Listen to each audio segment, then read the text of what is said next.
Efesios capítulo 1 y el versículo 17 dice lo siguiente: para que el Dios de nuestro Señor Jesucristo, el Padre de gloria, os dé espíritu de sabiduría y de revelación en el conocimiento de Él. La semana pasada habíamos estudiado juntos la actitud de un cristiano sobresaliente, notable, como lo fue Pablo. Descubrimos que él era una persona donde todo el tiempo se sentía agradecido a Dios. E inclusive en aquella pequeña prisión, él tenía un momento para orar, no solamente agradeciéndole a Dios, sino que también intercediendo por sus hermanos de aquella pequeña iglesia de la ciudad de Éfeso. Vamos a descubrir juntos hoy qué era lo que él le pedía a Dios el Padre en favor de aquellos hermanos.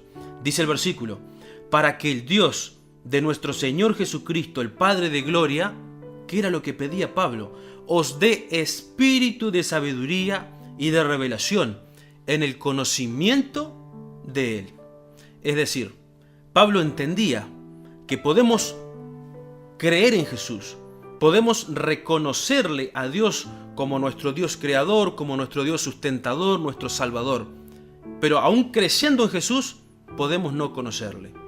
Es impresionante, pero es una realidad.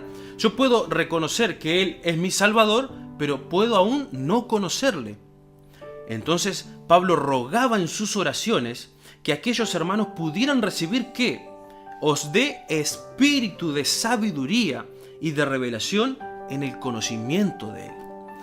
Dios a nosotros y a cada uno de nosotros nos conoce perfectamente. Somos sus hijos y somos lo más importante que Él tiene. Inclusive dice la Biblia que conoce cuánto pelo tenemos en nuestra cabeza.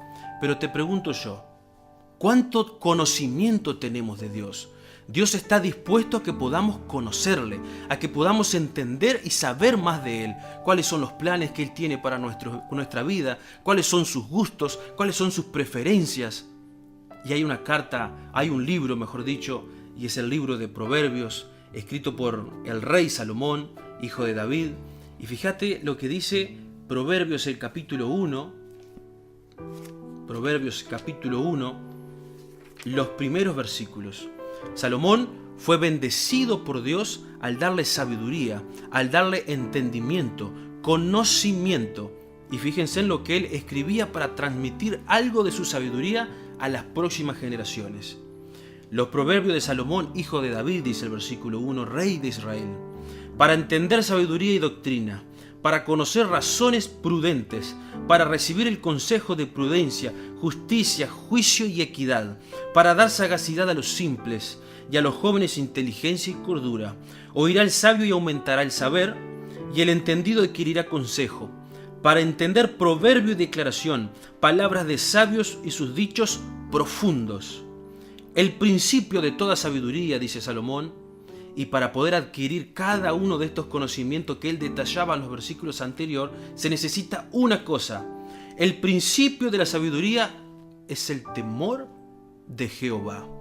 Y no estamos hablando de un temor de miedo, sino estamos hablando de una actitud reverente, agradecida a Dios. Ese es el temor de Jehová. Y Pablo entendía esto, pero fíjate vos lo que dice al final del versículo: los insensatos desprecian la sabiduría y la enseñanza. Y Pablo, conociendo a sus hermanos, Pablo teniéndole amor y afecto a aquellos hermanos, no solamente deseaba de que ellos crean en el Señor Jesús, sino que tengan conocimiento de Él, que puedan conocer a Dios. Esa es la invitación de Dios. Dios te conoce, pero Dios requiere que tú también le conozcas a Él. ¿Y cómo hacemos para conocer a Dios? ¿Qué es lo que necesitamos para saber más de Dios? Dice claramente el versículo que anteriormente leímos en Efesios: os dé espíritu de sabiduría y de revelación en el conocimiento de Él.